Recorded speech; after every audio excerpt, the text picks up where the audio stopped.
Olá a todos.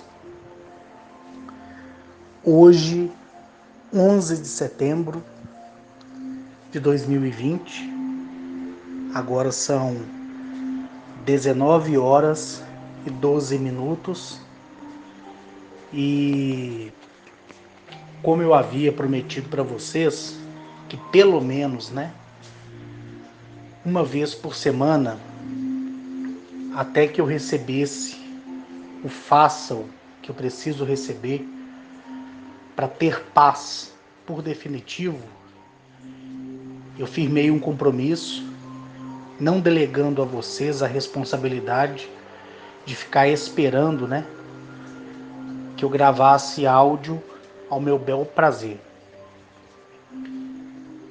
Então, para complementar o áudio anterior,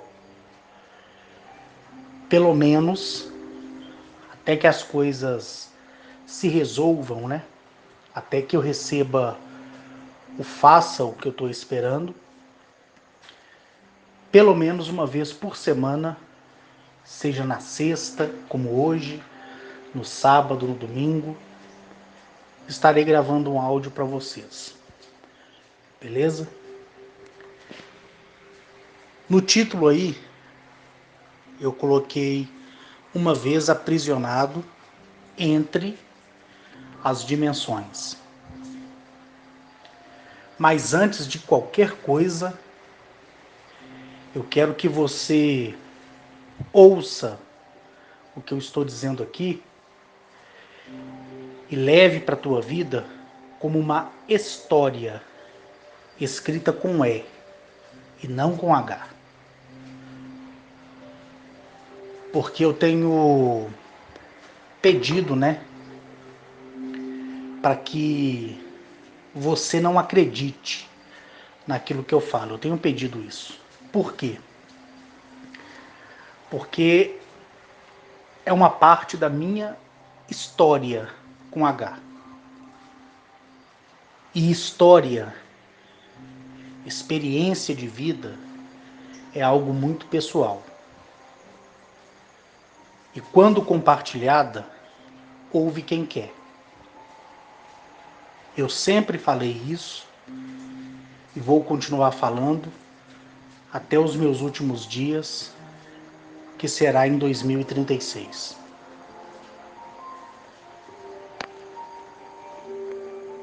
Então vamos lá. Será que de fato eu, uma vez, fiquei preso nas dimensões? Será que isso realmente aconteceu? E se aconteceu, como é? Por que foi?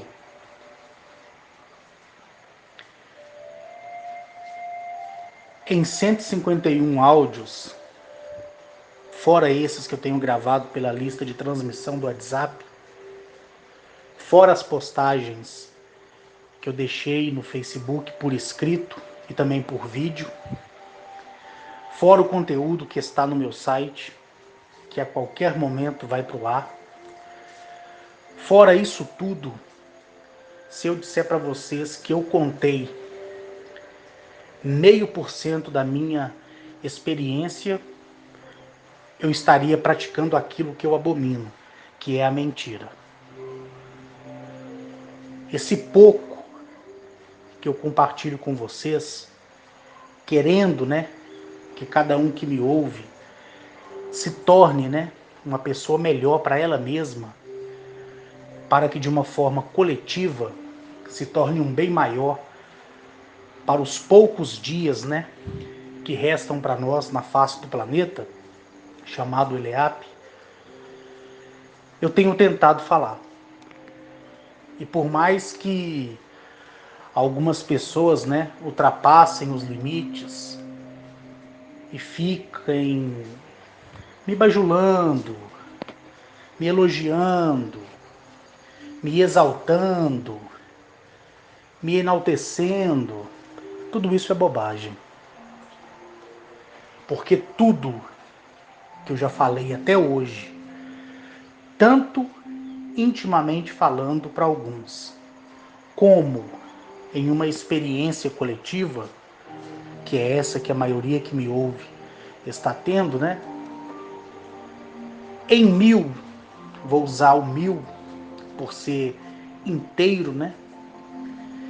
E também por dar referência aos 1000 céus,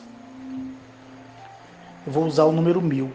Em 1000, eu falei somente 0,5%. 0,5%. E esses 0,5% que eu tenho falado, e vou continuar falando, para eu falar esses 0,5%, eu tenho uma dificuldade tremenda. Não pelo erro de português, nem pelo erro de ortografia, nem por uma péssima fonética, nada disso. É porque eu tenho que procurar como eu posso enquadrar as palavras que eu traduzo na linguagem universal e o que eu posso falar dela.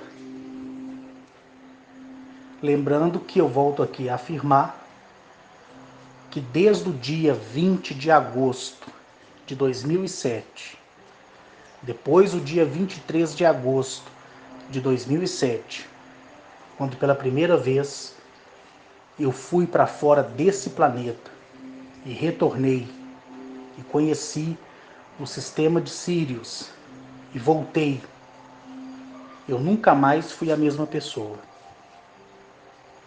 Então, às vezes, eu brinco com alguns, zoo outros, dentro de uma brincadeira onde há liberdade, não libertinagem, para descontrair um pouco, porque as informações que eu tenho tido e tive de 2007 para cá, até a data de hoje, 11 de setembro de 2020, onde que no mês passado completou 13 anos da minha presença, na presença deles, e desde o primeiro dia, recebendo todos os dias uma visita dioturna,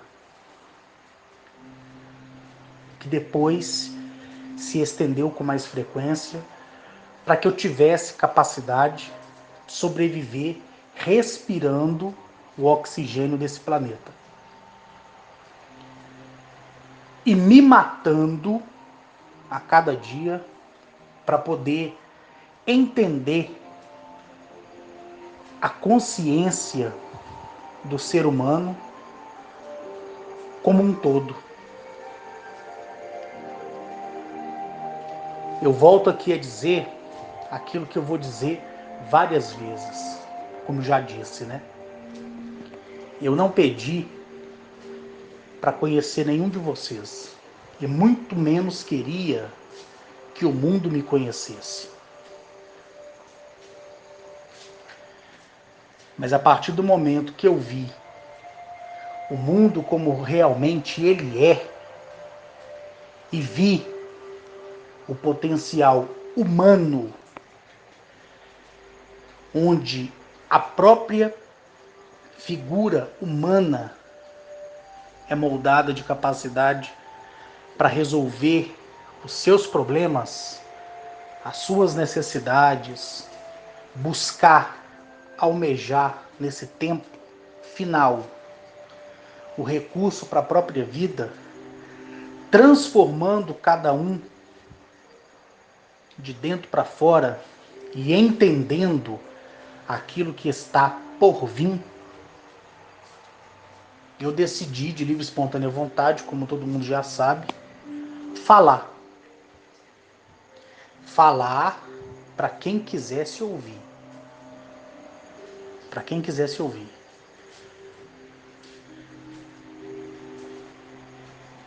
Só que para falar requer uma responsabilidade muito grande.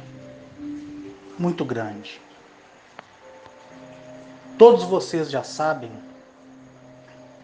que pelo mal que conheço, que o próprio ser humano é, assim também como eu próprio sou um mal para esse mundo, vendo, assistindo, experienciando, como já experienciei várias vezes, quando fui levado dentro do núcleo Lópede, que é a consciência de todo o planeta, como é a desse aqui, e ter visto, sentido, ouvido, tudo de forma simultânea, onde ela própria, a consciência do planeta, me mostrou desde a sua fundação até a sua prostituição e o que nós, eu falo nós, mas eu não vivi no passado, mas de uma forma coletiva nós, seres humanos, fizemos com ela. Quando eu fui mandado para aquela missão no estado de Roraima, para combater guerrilheiros das Farc, quando fui eu e o meu subordinado, ou então conhecido como Cabo Vieira, e naquela missão de reconhecimento nós encontramos, né, o acampamento das Farc em Floresta Amazônica,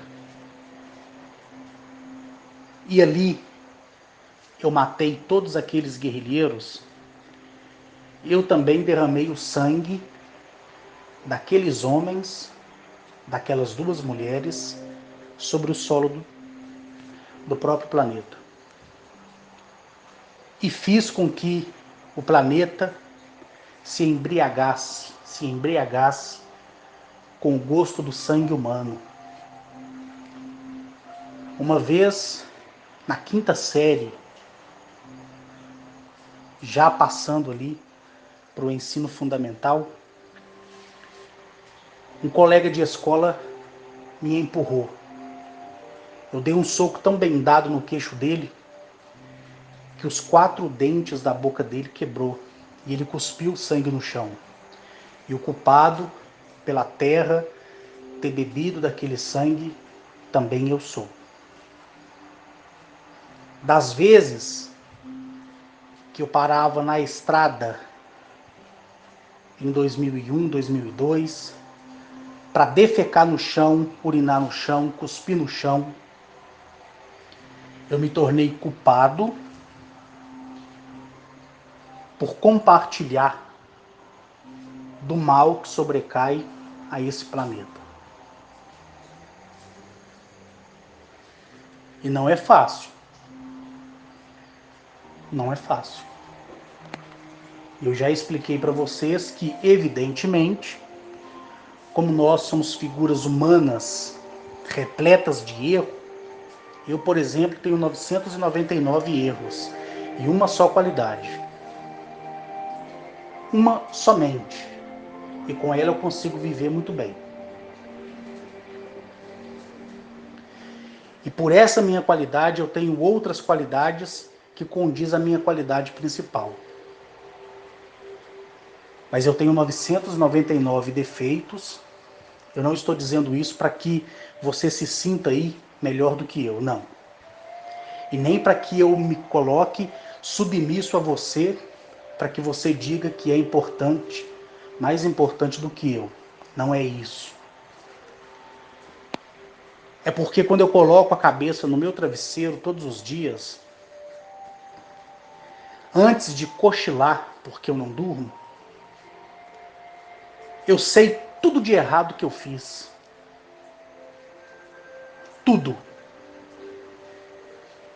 Eu sei quantas mulheres eu desejei.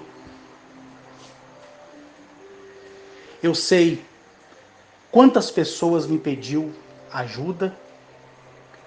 Eu sei quantos palavrões eu falei. Eu sei quantos pensamentos ruins veio na minha mente. E naquele momento que eu estou deitado ali, ó, não tem a Guinachete, não tem a Tilil, não tem Arnetoliel, não tem Aca, não tem Mereconoabe, não tem Zamaniel, não tem Cariabá, não tem Caru, não tem nenhum dos que eu já fiz por nomes traduzidos a cada um de vocês conhecer, como também aqueles que vocês nem conhecem, porque eu ainda não falei deles. Não tem nenhum deles para me acusar. Nem a própria existência, ela me acusa naquele momento, porque ela me acusa todo momento. Mas naquele momento ali, não. Naquele momento, eu sou o pilar principal. E somente eu, Carlos Henrique, posso me condenar e me absolver. E o meu juiz, naquele momento ali, que eu estou deitado, não é a minha consciência, é o meu travesseiro. Você pode mentir para o mundo inteiro.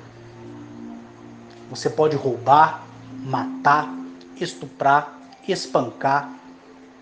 Você pode ser da melhor pessoa como da pior pessoa. Você pode safar da justiça, você pode safar do mundo e achar que está tudo bem. Só que o travesseiro, ele é o seu maior acusador. Principalmente quando você não consegue dormir e fica pensando nas coisas. E não adianta você dizer que cai na cama e dorme, não, porque essas pessoas são as piores. Porque ali o travesseiro não teve tempo de te acusar. Mas lá na frente, o tropeção que você vai te acusar de tal forma que você nunca mais será a mesma pessoa. Então todos os dias eu deito, espero o sono vir. Um cochilo de 1 minuto corresponde a 4 horas bem dormida. Todas as vozes do mundo que eu ouço dentro da minha mente me traz ciência dos problemas do mundo. Só que eu, Carlos Henrique, não posso, não quero, e nem se eu quisesse, eu poderia resolver os problemas do mundo. Eu tenho que primeiro resolver o meu problema. Se sobrar um tempo, eu posso tentar resolver o problema de outra pessoa. E se eu não puder fazer aquilo sozinho, eu tenho coragem de te pedir ajuda. Mas que nós temos que resolver, nós temos. Porque a consciência, coloque ela na tua cabeça, ela é individual. A ajuda é coletiva. Eu tenho o pior, com todos os R's, o pior espinho na carne, que é de ainda me sensibilizar pelo próximo e agir por emoção. Por isso que eu sempre bati na tecla para que você haja com razão e nunca por emoção. Porque eu sei como é e qual consciência traz quando se age pela emoção e não pela razão. E como eu não quero esse mal para você, eu espero conseguir endurecer o coração de alguém algum dia para que essa pessoa ou essas pessoas seja racional.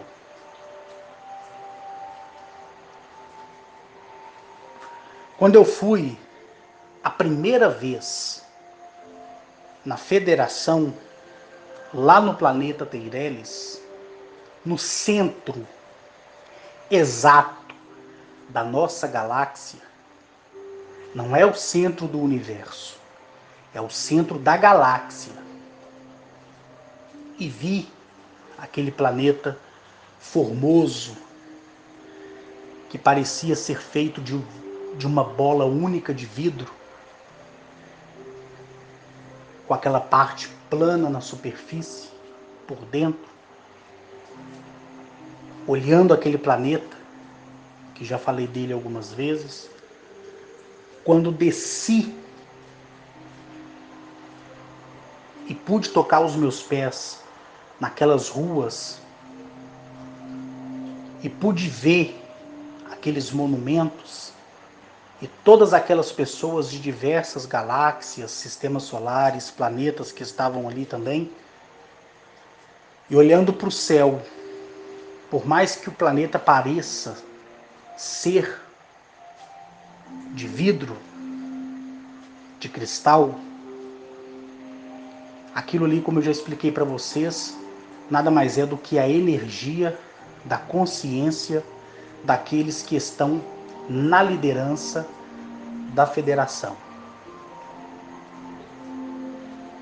Mas quando eu pude ver a primeira vez cruzadores interplanetários entrando e saindo, máquinas inteligentes subindo e descendo do céu,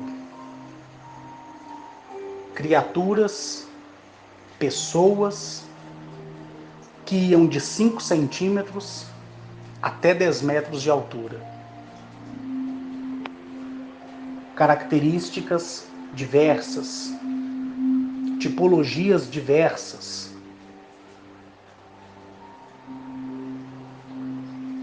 Eu tive medo, preocupação. Quando me foi apresentada a lei chamada Asto, em sua tradução, Asto, e sobre ela eu fiz um juramento, todo juramento feito sob a lei é irrevogável.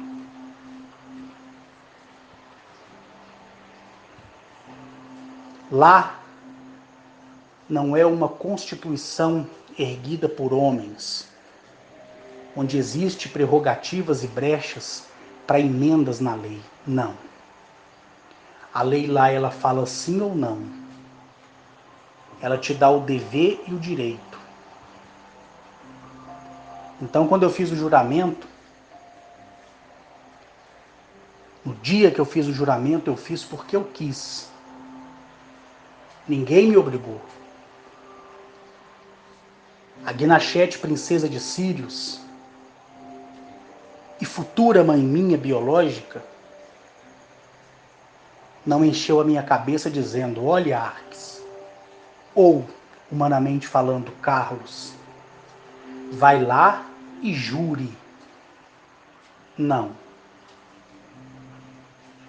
Como também, não só ela, como qualquer um deles, nunca me pediu para falar deles para ninguém. Nem contar o que eu vi e ouvi.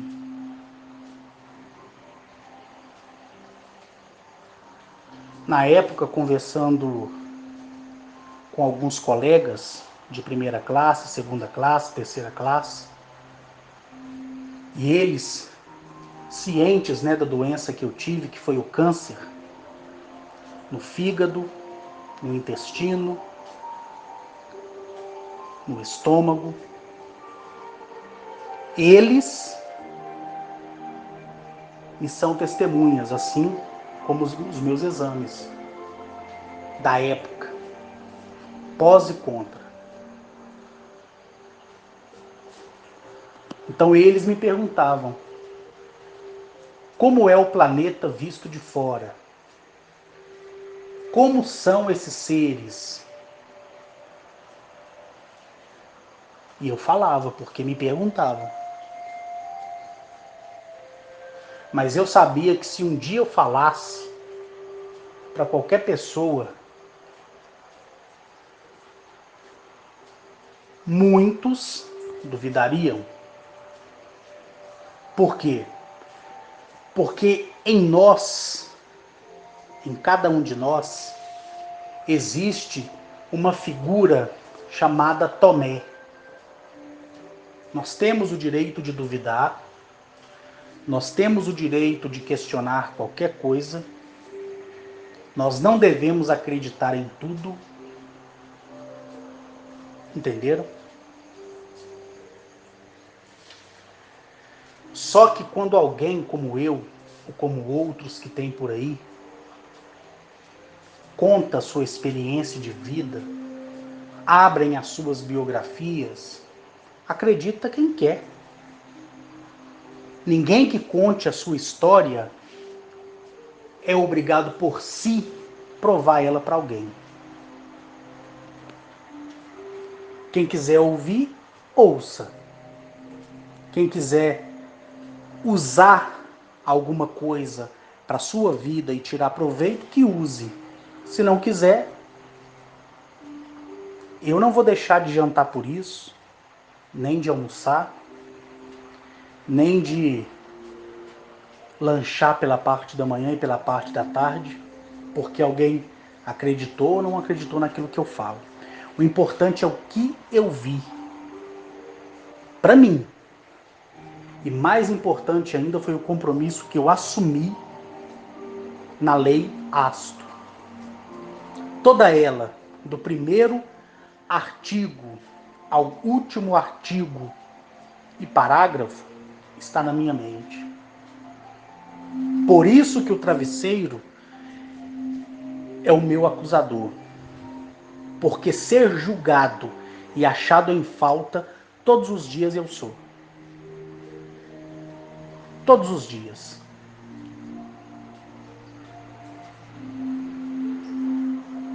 Só que eu tenho coragem de me acusar dia e noite.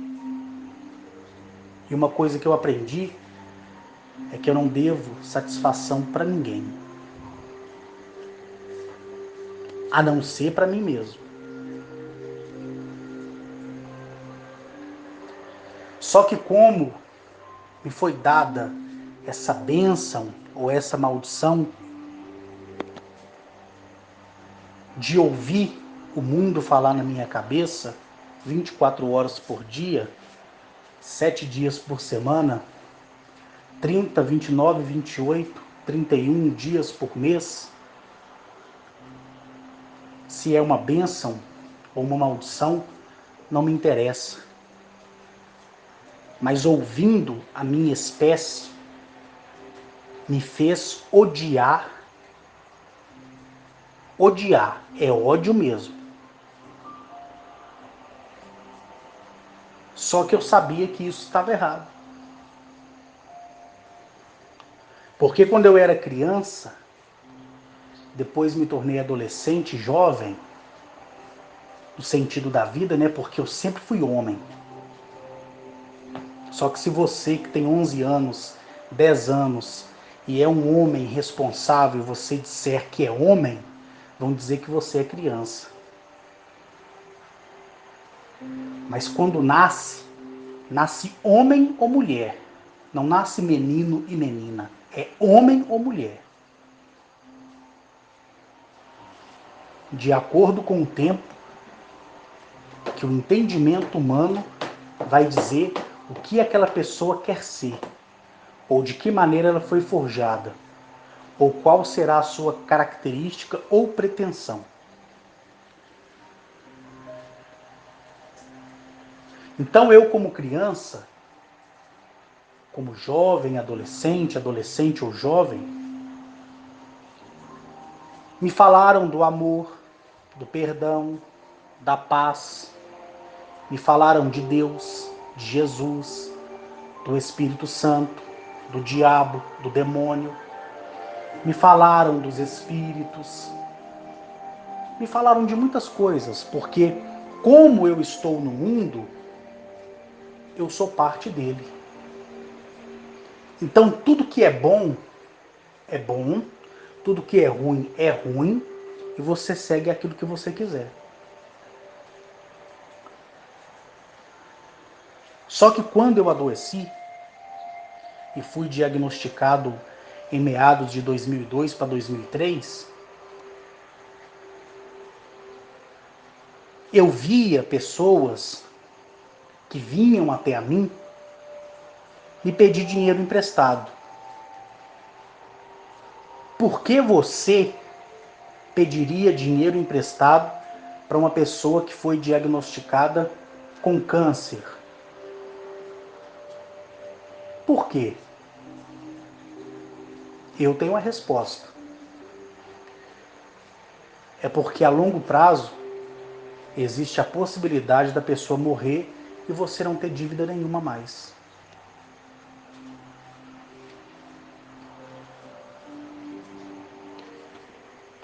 E eu ali preocupado, né, com a doença, emprestava dinheiro. Naquela época, o real era real. Hoje, para mim, o real que nós temos, que é a nossa moeda vigente, ela não passa de um cruzado ou de um cruzeiro. E a política econômica do país, para mim, enquadrando há 20 anos atrás para agora, não passa de uma política econômica ditada pelo Sarney. Quem sabe ano que vem nós teremos aí a nota de R$ 500 ou de 1.000. Vamos torcer para isso. Não é verdade? Vamos torcer para isso.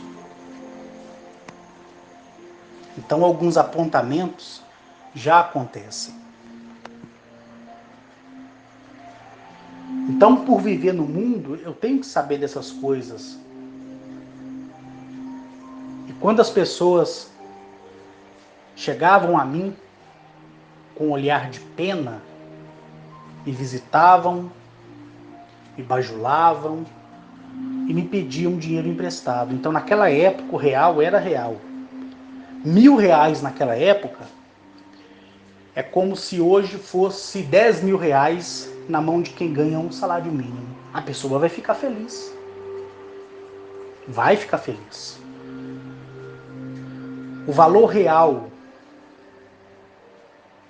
baseado economicamente falando, para a época de 96, 98, 2000, até 2006, R$ 1.000, quem tinha R$ 1.000, ou quem pegava em 10 notas de 100 ou em 20 notas de 50, podia fazer muita coisa. Seria como se hoje fosse R$ 10.000 no seu bolso, os R$ 1.000 da época. Então eu emprestava 3.000, 5.000, 10.000, né? Eu fazia essas coisas. Só que as pessoas que vinham até a mim, elas pediam dinheiro emprestado a longo prazo, porque acreditavam que eu ia morrer. Esse cara aí não dura um ano. Ah, eu conheço uma pessoa que foi diagnosticada, caiu em depressão, durou 3 meses. Porque, infelizmente, para muitos seres humanos, quando descobrem que estão com câncer, ou seja ele maligno ou benigno, a pessoa sofre um baque tão grande que ela perde a vontade de viver. Ela acha que o câncer é um demônio impregnado na sua alma, e não é. E muitos realmente morrem depois que descobrem. Tanto é que a maioria das famílias mais conservadoras, quando um ente querido está com câncer, a família reúne para não falar para aquela pessoa que ela está doente. O que eu acho uma covardia. Só que quando eu fui diagnosticado pelo então meu colega, que na época era o meu oncologista, Dr. Rodrigo, eu estava sozinho. Tinha sido expulso da fileira militar, estava trabalhando como porteiro, tinha sido afastado, morava sozinho, mas eu estava ali. Até onde eu entendi, Eu tive vontade de viver. Então eu conheci o melhor e o pior de qualquer ser humano. Então depois de 2007, depois do dia 20 de agosto de 2007 para cá, eu vi o pior com mais requinte e o melhor com mais requinte do ser humano. E aí eu passei a detestar cada vez mais o ser humano, odiar cada vez mais o ser humano. E o dia que eu virei para a Gnachete e disse para ela assim, olha, ensina-me a viver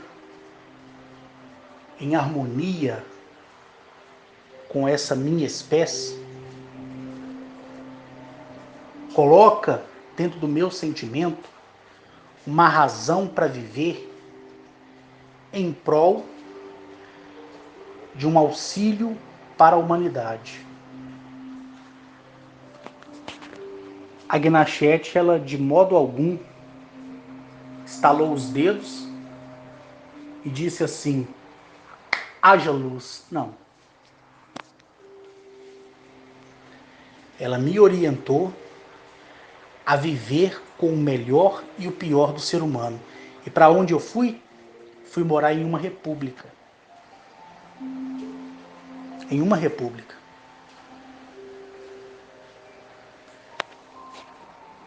Larguei a minha cobertura triplex no bairro Belvedere. Eu morava no Grão Limpo, que foi um dos primeiros grandes empreendimentos da Líder, da construtora Líder. Imagine você numa cobertura triplex, toda decorada, café da manhã servido para você na hora certa, tudo dentro das conformidades do conforto que todos nós merecemos. Até você aí que me ouve e que hoje mora, por enquanto, em uma casinha simples, de pau a pique, de tapume, de tábua, hoje você está aí. Amanhã você pode ser meu vizinho. Porque as possibilidades são grandes. Então eu larguei o conforto que eu construí para minha vida para viver em uma república, em um quarto que na época era 3,5 por 2, depois eu passei para um quarto maior, onde tinha um guarda-roupa, uma cama de solteiro, um colchão que era meu, uma televisão de 32 polegadas, né? Aquilo para mim foi um baque. E ali eu convivi com drogados, com ladrões, com garotas de programa, com mentirosos, com estelionatários, com bandidos, com todo tipo de gente. Aí eu te pergunto, e você? Se você tivesse a minha vida, você largaria o seu conforto para aprender a viver com quem você sempre julgou e detestou? Talvez sim, porque talvez tenha gente me ouvindo que seja mais corajosa do que eu, ou mais covarde do que eu. Entenderam? Mas o importante é que eu fui. Fui e conheci o melhor e o pior do ser humano. Cumpri os meus dias lá. Estando lá, vendi o meu apartamento, comprei outro, depois vendi, depois comprei outro. Esse é o último, não vou vender mais para comprar outro, porque não tem necessidade. Vivo a minha vida da melhor maneira possível, vou aonde eu quero ir, faço o que eu quero ir, mas eu aprendi que o meu direito de julgar alguém é se ele me medir na mesma medida que eu estou medindo ele. Os anos que eu passei na República para conhecer o melhor e o pior do ser humano foi para que eu tivesse a decência de medir da mesma maneira que me medem.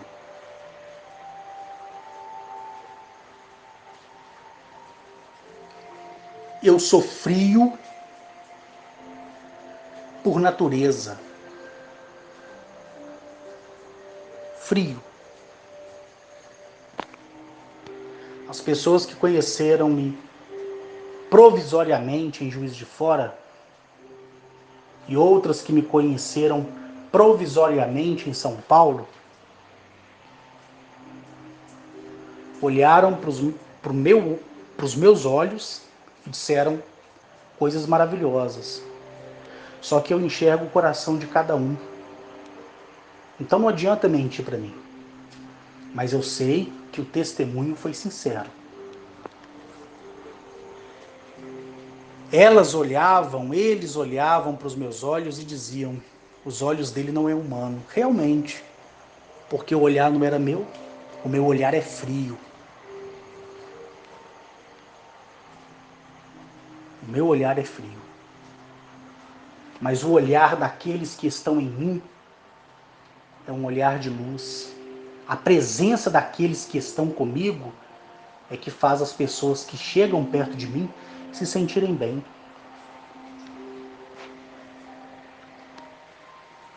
Essa é a diferença. Porque essa honra aí, ela não é minha.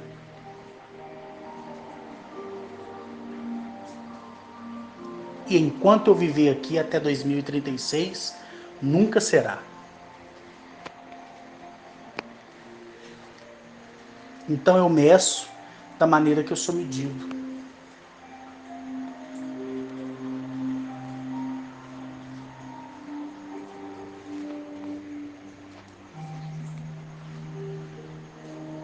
E como conhecedor da lei, que se chama hasto, que para ela não existe nenhuma emenda nessa Constituição, e nenhuma prerrogativa, e nenhum foro privilegiado, sob ela eu sou punido.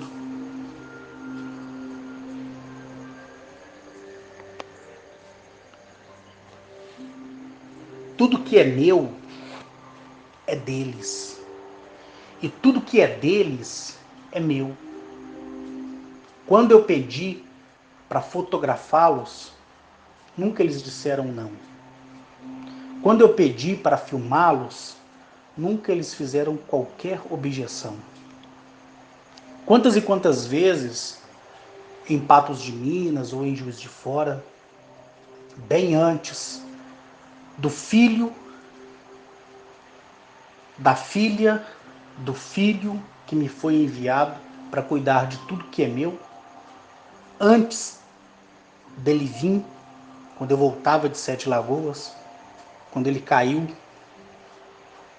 do céu até a terra, eu fui ao encontro dele, e ali aquele ser pequenininho começou a crescer de uma forma instantânea. Antes dele vir para esse mundo, para me auxiliar, toda vez que eu estava aborrecido, chateado, antes e depois e durante, quando eu morei na República, eu dizia, quero ir.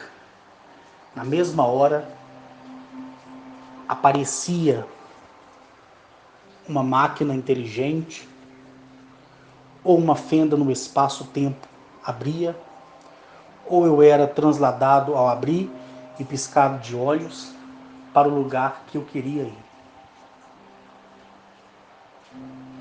Mas também teve vezes que eu chamei por eles e todos ficaram calados. Por quê? Porque Eu procurei uma resposta fazendo uma pergunta e não sabendo que a minha resposta já estava na pergunta que eu estava fazendo. Hoje eu me vejo como um homem maduro. Maduro em relação a muitas coisas, principalmente em relação a tudo que eu sei. Tudo.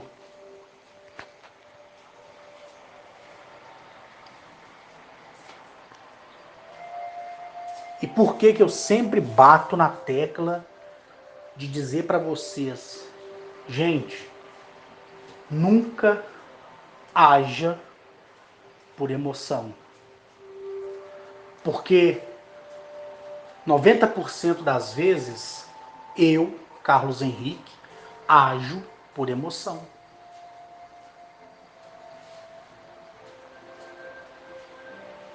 E por agir por emoção, eu cometi um erro irrevogável que foi de dar tudo que é meu para eles e afirmar, firmando um compromisso perpétuo onde qualquer pessoa que viesse a mim me pedir ajuda ou qualquer coisa que eu oferecesse a alguém, eu faria assim que viesse o façam.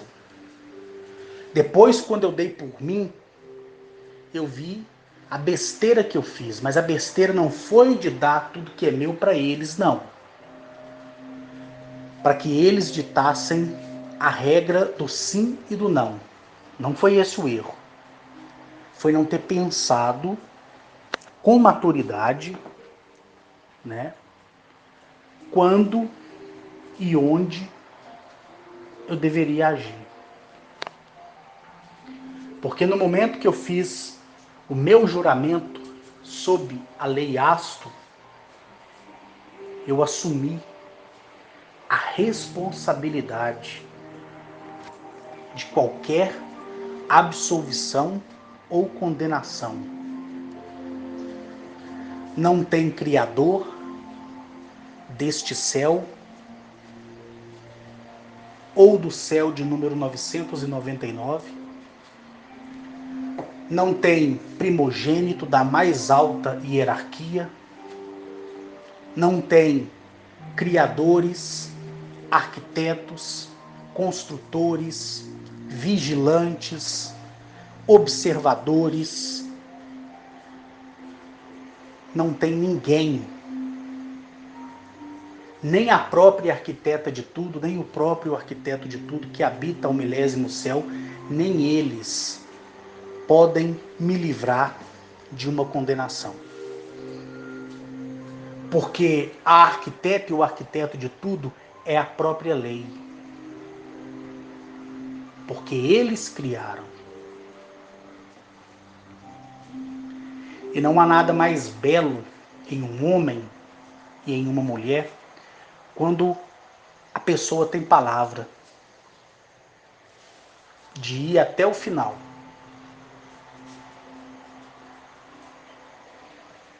Até o final. Então, como eles criaram tudo que existe a partir do sentimento comum entre os dois, quando eles decidiram criar aqueles que criariam outros a partir de uma evolução, e quando aqueles que a partir do processo evolutivo criaram a inteligência, descobriram possibilidades e continuaram criando, e a criação se estende até os dias de hoje. A arquiteta e o arquiteto de tudo, a quem eu posso dizer que conheço, estabeleceu regras do primeiro ao milésimo céu. E essas regras têm que ser cumpridas.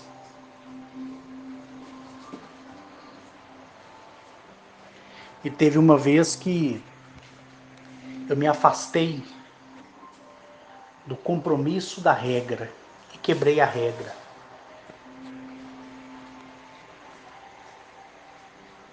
Tem coisas que eu não conto, como esses dias mesmo eu escrevi um texto, né, na lista de transmissão do WhatsApp, falando sobre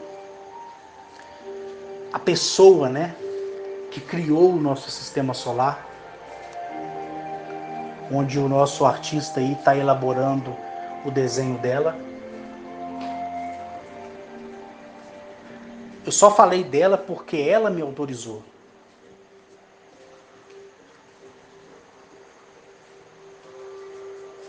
E nem tudo sobre ela ou sobre os procedimentos da criação eu vou poder dizer. Mas o que me foi dado a dizer, eu vou dizer. Porque ela quis assim e quer. Então, quando eu cometi a desobediência de fazer algo sem o consentimento deles, eu desrespeitei a primeira lei. Dentre milhares e milhares de artigos dentro da lei Astos. E eu sabia que de alguma forma eu ia ser punido, pelo menos por um prazo de um tempo.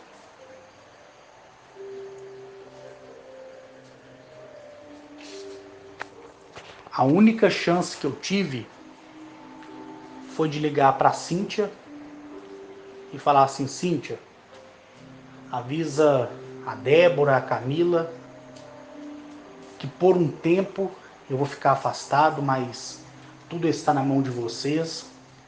Qualquer coisa resolva por mim. A Amanda, que é a pessoa que trabalha como minha secretária do lar, avisei para ela que ficaria um tempo fora, porque eu sabia, né, que ia vir uma bomba muito grande em cima de mim. Liguei para o Ronaldo, meu caseiro em Juiz de Fora. Liguei para o outro caseiro em Patos de Minas, falei com eles que por um tempo eu ficaria desconectado de tudo, então como todos sabem daquilo que eu vivo e falo e dos meus contatos com seres extraterrestrial, intraterreno, alien. O que se deu? Eu preparei o meu caminho, que eu não sou bobo, porque senão daqui a pouco a minha foto estaria estampada numa caixinha de tomate, né? Procura-se. Desaparecido. Avisei a minha mãe biológica, avisei a minha mãe que é minha madrinha, que eu chamo de mãe. Falei, olha, por um tempo existe uma grande possibilidade de eu desaparecer, mas podem ficar tranquilos que eu estarei em outro lugar.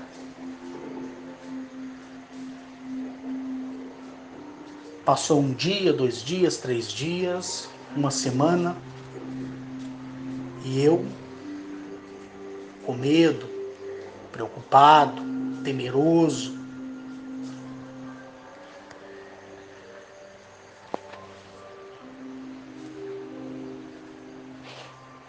achando que a punição não era aquela que estava prevista no artigo 70º, 38º.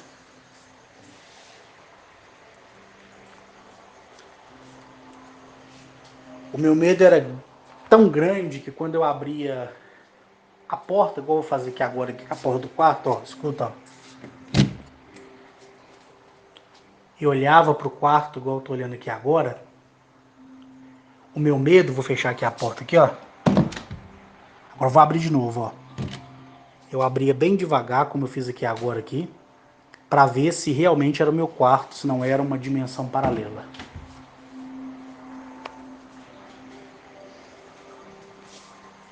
Só que, quando desrespeitei a lei, foi tirado de mim a minha visão, que é a minha habilidade de enxergar da primeira à sétima visão, as minhas habilidades que foi concedida pela mudança genética e pela mudança dentro do âmbito energético humano, falando, que é aquela questão equacional que eu já falei para vocês, da geometria divina. Eu estava nu. Nu. Né? Não de roupa, mas foi tirado para que eu não soubesse o dia e o momento que eu ia ser levado. Então, eles deixaram só as vozes mesmo para eu ouvir, né? Eu tentava enxergar algo com a minha primeira, com a minha segunda, com a minha terceira, com a minha sétima visão, e só via um nevoeiro como uma nuvem muito densa e pesada. Eu tentava mentalizar uma conexão direta com a mente deles e eu não conseguia ouvir nada. Eu abria, como eu acabei de falar para vocês, a porta do quarto, da sala, do banheiro. Quando eu entrava no meu closet, eu olhava para ver se realmente ali estavam as roupas mesmo, se ali não era uma realidade paralela que já estava sendo criada para que eu caísse nela.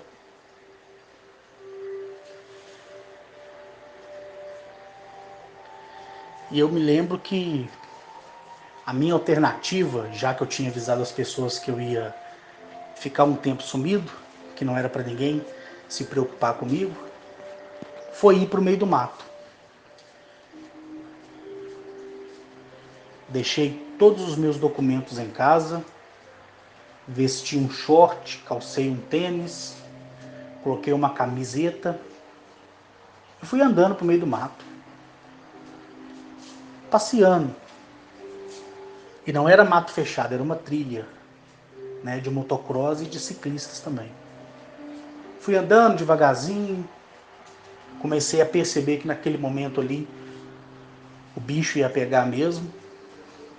E foi aí que, quando eu olho para o céu, eu vi 14 esferas de luz. 14 esferas de luz.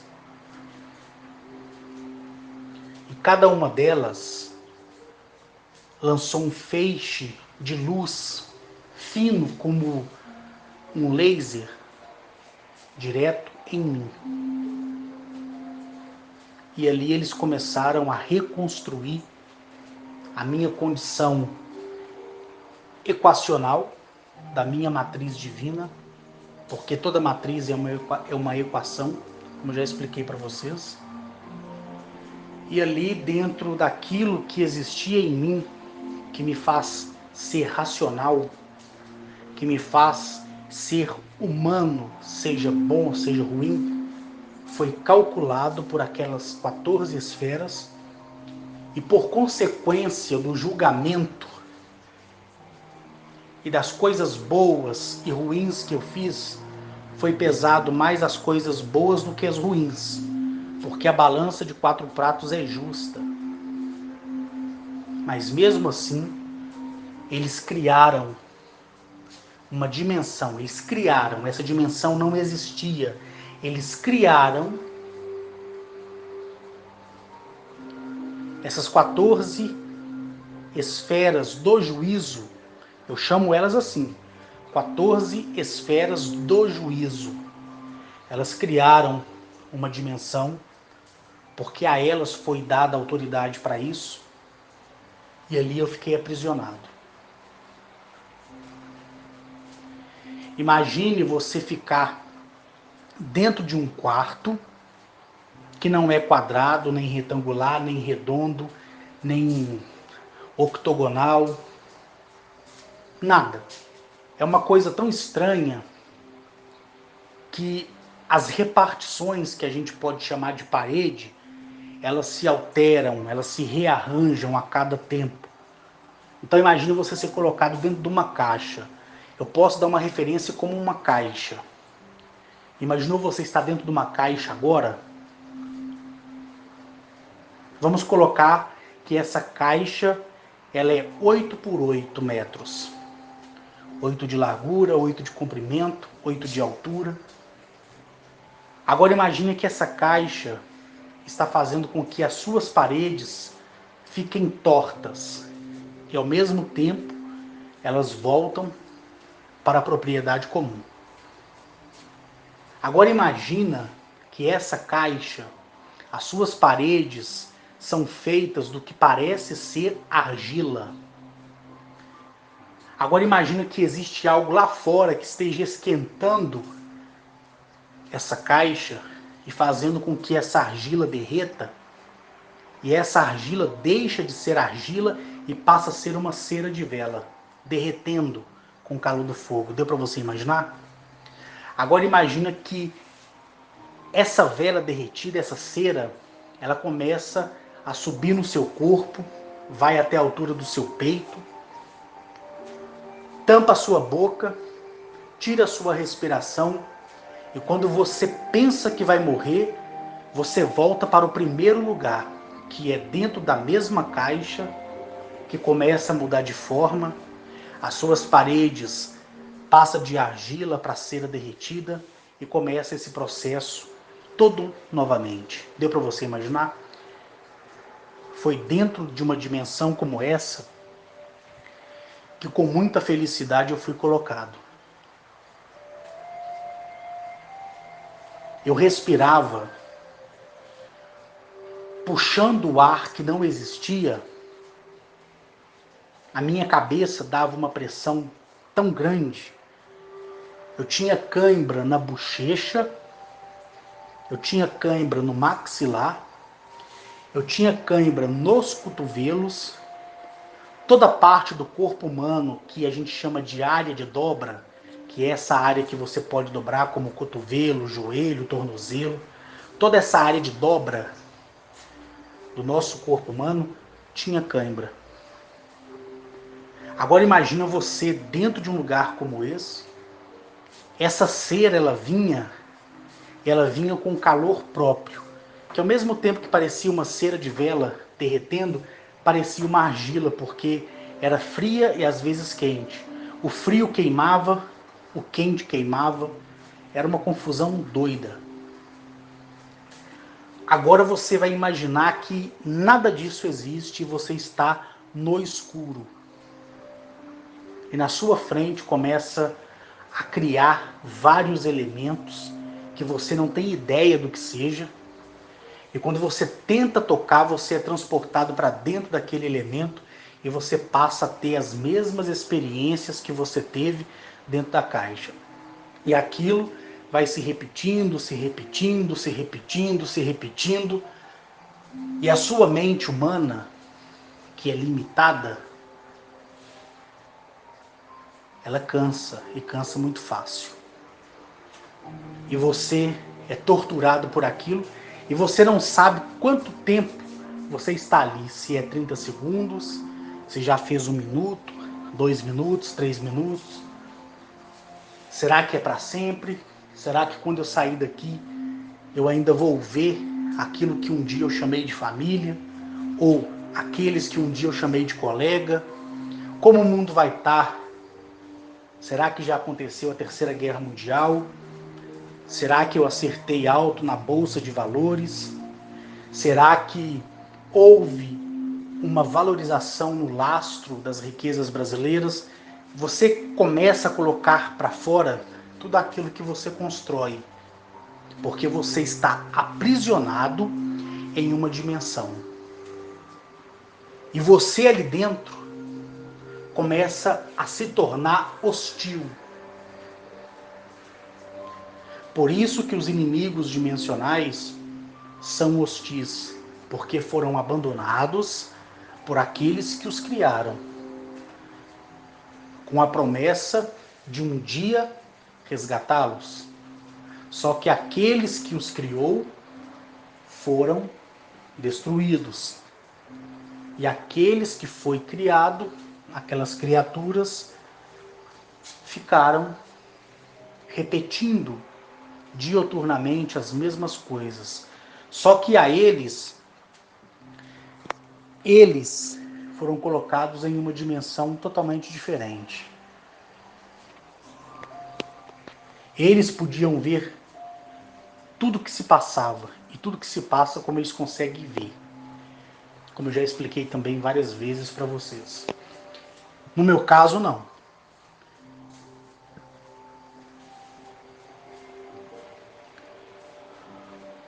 Como no exército eu fui forjado como um caçador, em outras palavras, um atirador de elite, eu tenho a precisão de tempo, né? Então eu fiquei ali aprisionado dentro daquilo que eu acredito, porque nunca foi um número exato para mim, porque nunca eles me falaram quanto tempo eu fiquei ali, mas aqui eu vou deduzir aquilo que eu sempre disse para as pessoas que um dia ouviu eu contar isso que eu estou contando para vocês aqui. Acredito eu ter ficado ali 40 minutos, que foi aquele sentimento de sensação temporal do tempo que você fica sentado ou deitado assistindo uma série de TV, que roda ali entre os 40 aos 50 minutos, cada capítulo. Então vamos arredondar para baixo, 40 minutos. Quando eu saí dali,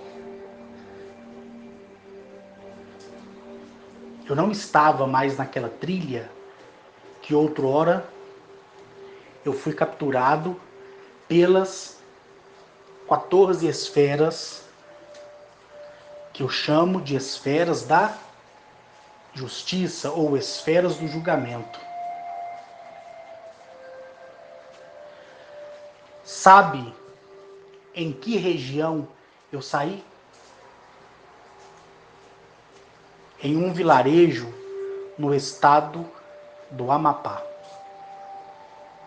Nosso estado, Amapá. Amapá, Macapá. Um vilarejo bem pobre, de casinhas de tapera, muitos pescadores. Eu saí nu e preto. Imagina uma pessoa nua,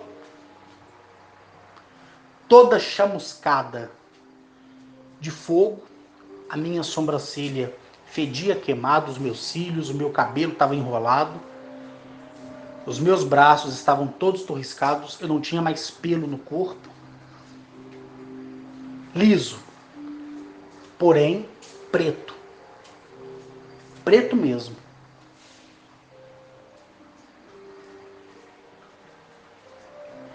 Eu conversava e eu sentia os dentes da minha boca bambos, bambos.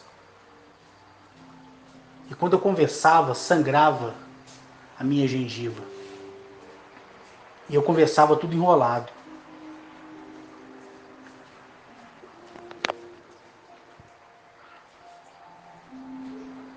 Eu fui colocado,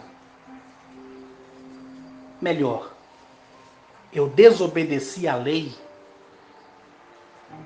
no dia 25 de janeiro de 2011. Guarde essa data, 25 de janeiro de 2011.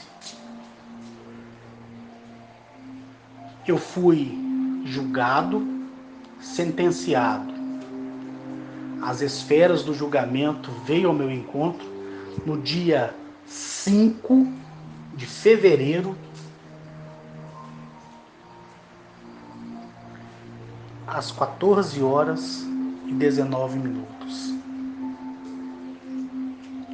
A sensação dos 40 minutos se estendeu para o dia 3 de novembro do mesmo ano.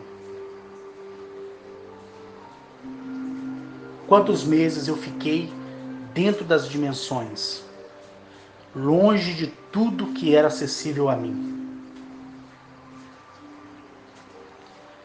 Fevereiro, então vamos lá, março, abril, maio, junho, julho, agosto, setembro, outubro, em novembro eu fui libertado da minha punição. e fui deixado em Macapá, no Amapá. Fui deixado num vilarejo e foi uma coisa tão esquisita que aquela sensação que se repetia, né, daquela argila que parecia uma cera derretida e que me sufocava, a última vez que ela me sufocou e que a minha mente entendeu que aquilo ia se repetir, ela se rasgou de baixo para cima e eu caí de uma altura. Geralmente o pé direito de uma casa residencial com referência de uma porta que é 80 por 2,10, eu caí de uma altura de 2,70 m. Caí literalmente. Quando ela se abriu, a primeira coisa que eu vi foi um pedaço assim de mato, um cupim, e eu caí próximo ao cupim. E o pessoal que viu isso correu, porque imagina alguém caindo de lugar nenhum. O véu do tempo abrindo e você caindo. Depois eles se aproximaram, viram que eu era uma pessoa humana, a minha pele estava totalmente preta, chamuscada. Eles me levaram, me deram banho, me vestiram roupa. A minha gengiva sangrava muito, os meus olhos doíam por causa da claridade do nosso planeta, né?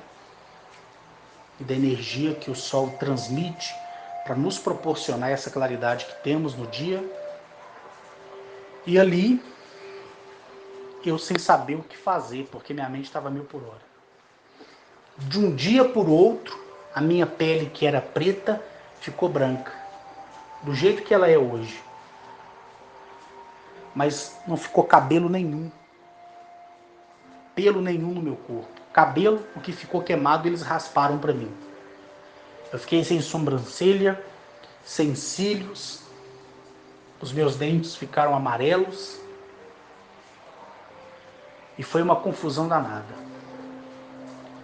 Eu demorei 8 dias para me recompor, humanamente falando.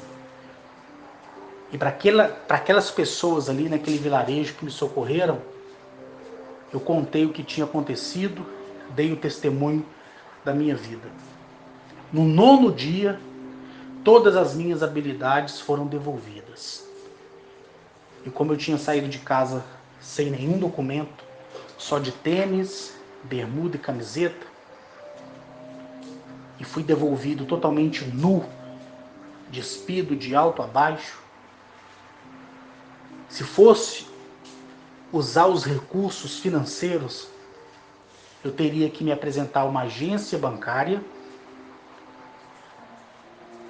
ou pedir a Cíntia ou a Camila ou a Débora ou qualquer colega meu ligando para eles para me buscar.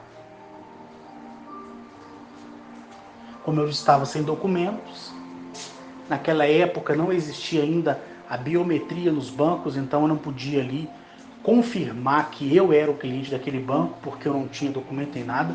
Eu teria que me dirigir a uma delegacia de polícia, fazer um boletim de ocorrência, mas aí eu estaria mentindo no boletim, dizendo que perdi os meus documentos, sendo que eu saí de casa sem eles. Então, no 9º dia, como foi devolvido, né, as minhas habilidades de ver, ouvir e agir, eu tive 2 opções. Ou pedir uma das minhas funcionárias para vir me buscar, ou entrar em contato com alguns dos empresários que eu conheço para mandar alguém me buscar onde eu estava, ou abrir uma fenda no espaço-tempo e atravessar até a minha residência. E a minha opção foi usar códigos,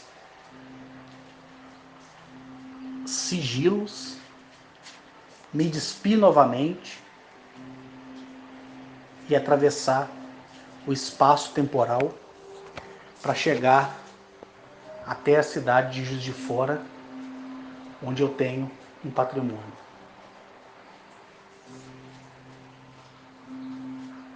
De lá, eu peguei dinheiro com o meu caseiro Ronaldo, vim de avião para Belo Horizonte, desci, no aeroporto da Pampulha.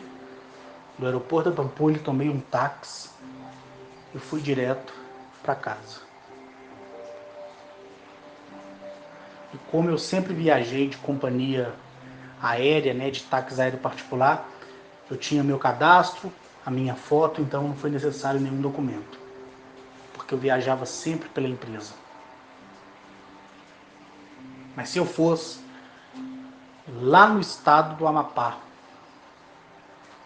numa delegacia de polícia, e dissesse: olha, perdi os meus documentos, eu preciso de uma ocorrência, porque eu preciso ir na agência bancária para sacar dinheiro para voltar para Minas Gerais, eu estaria mentindo, porque eu não perdi os documentos, eu deixei eles em casa.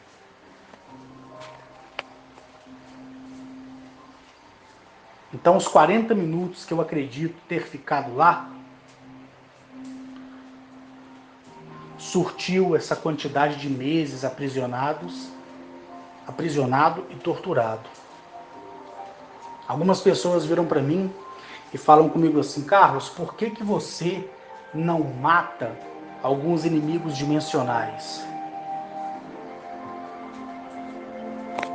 Porque eu sei o sentimento que eles criaram dentro deles por não ter tido a oportunidade de conhecer muitas coisas que hoje nós conhecemos, ou um pouco de nós. Eles lá foram criados, geneticamente falando, mesclados, geneticamente falando, e como a mistura genética deu errado, e ao invés de um ser perfeito, saiu um ser errôneo, defeituoso, eles foram aprisionados. Porque nenhum criador mata a sua criação, deixa que ela morra por si só. Só que como eles foram conservados dentro de uma linha temporal, que é as dimensões onde eles foram aprisionados, eles olhando para outras criações, viu pelo menos a paixão dos seus criadores. E eles relutaram entre eles, dizendo, por que nós não tivemos a mesma oportunidade? E na religião eles são conhecidos como potestades, principados, demônios. Mas não é nada disso. Se eu ficasse ali, acredito eu, mais um tempo, eu acho que eu não resistiria. E ali eu tenho certeza que eles me tirariam dali e me ressuscitariam. Eu expliquei para vocês como funciona, esse fator morte. Nada mais é do que o desligamento de uma área de energia do seu corpo que se perde. A mesma forma é a doença. Quando você adoece, é porque um campo elétrico no seu corpo entrou em curto, e aquela parte em curto, ela adoece. E quem conhece o campo de energia de uma outra pessoa, ou seja, quem conhece a matriz equacional, é que tem a capacidade, matematicamente falando, de resolver a questão. Por isso que a palavra milagre, prodígio, cura é irrelevante. Todos nós temos uma matriz e ela é divina. Ela é um núcleo lópide em cada um de nós. E ela tem uma forma única. Ela é uma flor de lótus. Não tem outro modelo, não é uma estrela, não é um grão. não é um caroço, ela é uma flor de lótus. Toda centelha é assim, do homem bom, do homem ruim. O núcleo lópede, ele é uma flor de lótus. Os fragmentos do eixo Tember é um segmento de várias partículas, que seria como se fossem pétalas de lótus, e por aí vai. Então, eu e você somos deuses. Podemos criar e podemos destruir. Sobre mim e sobre você está a autoridade da vida e da morte. Como eu sei que tem muitas pessoas que me ouvem, né? E é do seio cristão, eu vou usar um argumento bíblico, religioso. De todos os homens que existiam no planeta naquela época, não que eu acredite na história, porque eu já falei para vocês que eu sou um ateu, porque eu não acredito em Jesus, não acredito em Deus.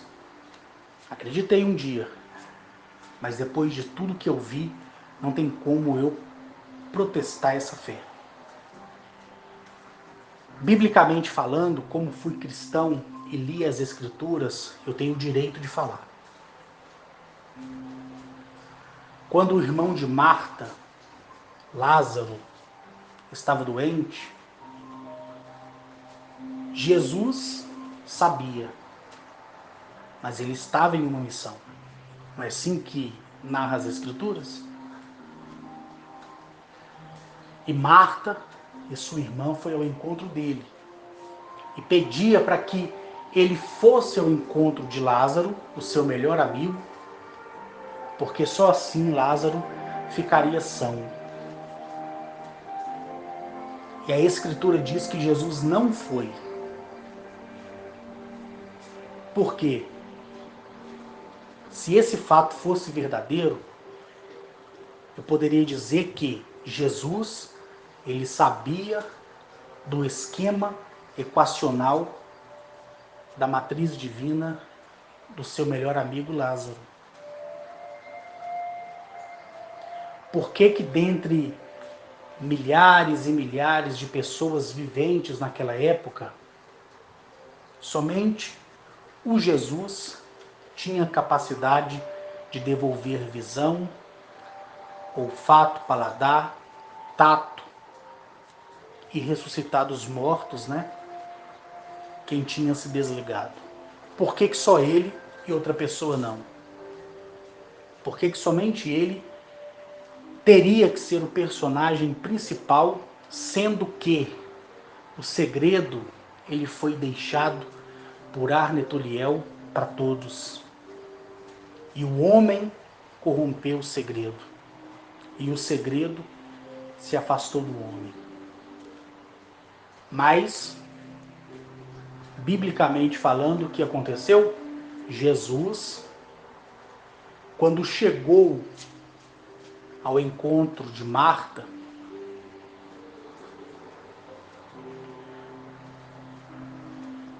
elas vieram chorando e disse: Lázaro, o teu amigo, está morto. E lá na Bíblia diz que Jesus ele se comoveu, não porque Lázaro estava morto, mas sim por ter visto a incredulidade de Marta e de sua irmã. Aí narra o conto bíblico que ele chegou até o sepulcro, mandou que afastasse a pedra, houve um cheiro ensurdecedor, né? Carne putrificada em decomposição, humana é pior do que animal. E ali ele gritou: Lázaro, sai para fora. Eu falei para vocês que cada palavra é formada por letra. E cada letra forma uma palavra. E cada letra ela é composta por códigos. Então, quando Jesus disse, Lázaro, sai para fora, biblicamente falando, ele orou. Ele quem? Jesus orou a quem? Ao Pai, não é assim que diz a Bíblia? E qual foi a oração dele? Foi uma oração carregada de códigos, e para complementar os códigos equacionais nessa história, que para mim é uma história, com todo respeito a quem acredita, da mesma forma que eu conto a minha história e para você seja uma história, tanto faz. Ele orou ao Pai e pronunciou: Lázaro, sai para fora. Dentro desse esquema matemático, equacional divino, ele, se caso existisse, sabia o que estava falando e fazendo. Sabia que dentro daquelas palavras citadas, dentro do nome Lázaro ou sai para fora, o código final do elemento surpresa é que teria a capacidade de rearranjar o campo energético apagado daquele indivíduo chamado Lázaro. Por isso que sobre mim e sobre você está, eu estou afirmando, está. E o meu estar não requer que você acredite nisso. A autoridade sobre a vida e a morte, sobre a cura e a doença, sobre o certo e o errado.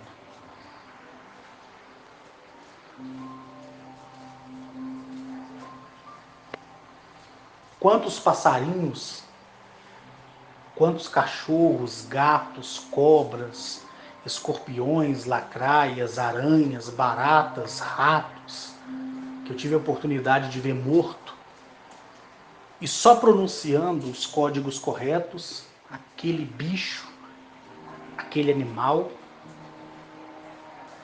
que é mais puro do que eu, que sou um dos piores animais, ressuscitou.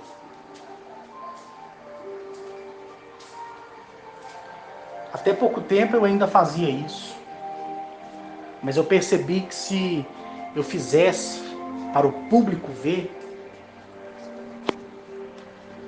as pessoas iam me idolatrar cada vez mais. Quando você entender essas coisas que falo de forma simplificada, porque eu não vou falar abertamente, você pode ir no necrotério para você ver. Você, não sei se você já entrou no necrotério ou se já participou da preparação de um corpo em uma funerária, não sei. Mas quando você vai no necrotério e você olha ali uma pessoa, uma matéria, átomos desligados, apagados, mas porém com pequenas fagulhas de energia. E por que eu digo isso? Biologicamente, a ciência vai dizer que são propriedades celulares. Que se dane a ciência, né? Mas quando você morre e fazem a sua barba e corta o teu cabelo e faz a sua unha para te enterrar ali bonitinho, no momento que você está em estágio de decomposição, você sabia que a sua barba cresce, que a sua unha cresce até um certo tempo? A medicina explica isso como uma questão celular. Na verdade, aquilo ali é uma fagulha de energia que ainda existe naquele corpo e ainda vai existir mesmo ficando pele, cabelo e osso. Porque tudo que é dado, nada é tirado. Então, se você um dia compreendeu o que eu falo e tiver a experiência que eu tive e for dado a você a autoridade que me foi dado, e eu abri mão há muito tempo de fazer muitas coisas, quando eu gravei aquele áudio onde eu falei que eu joguei a toalha, você pode entrar em qualquer necrotério você pode participar de qualquer enterro, você pode chegar perto de qualquer pessoa que está sendo velada, mesmo que os seus órgãos tenham sido tirados no necrotério para fazer o exame, que vai constatar por definitivo a morte da pessoa. Se você souber qual é a sua equação divina, e você entender que você é um criador, assim como aquela pessoa que está ali deitada, e você pronunciar o código certo, e você pronunciar as palavras corretas, que são palavras são códigos, códigos são palavras, e você usar o gesto do sigilo correto, aquela pessoa volta a viver.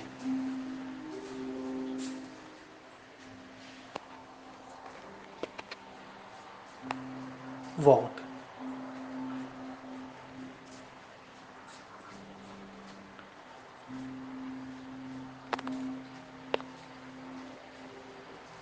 O poder da vida e da morte está em mim, está em você.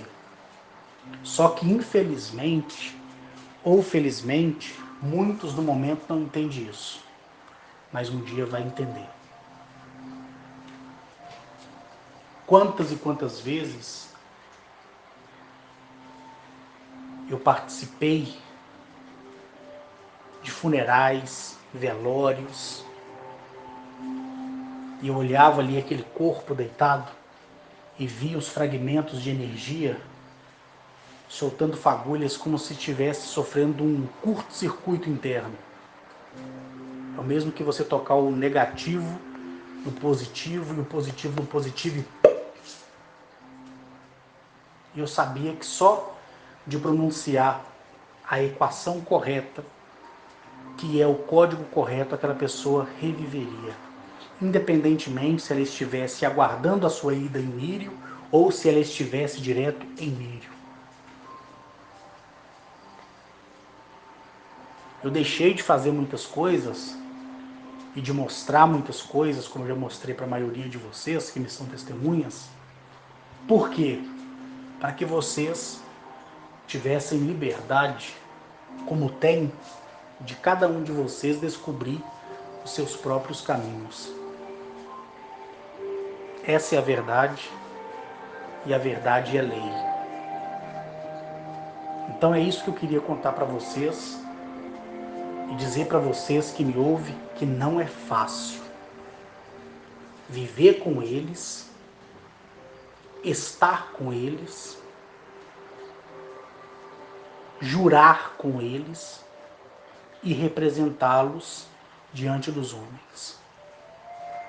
Não é fácil e nunca será, nem aqui e nem nenhum outro planeta existente.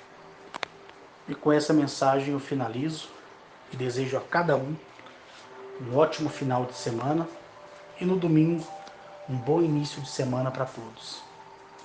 Um abraço.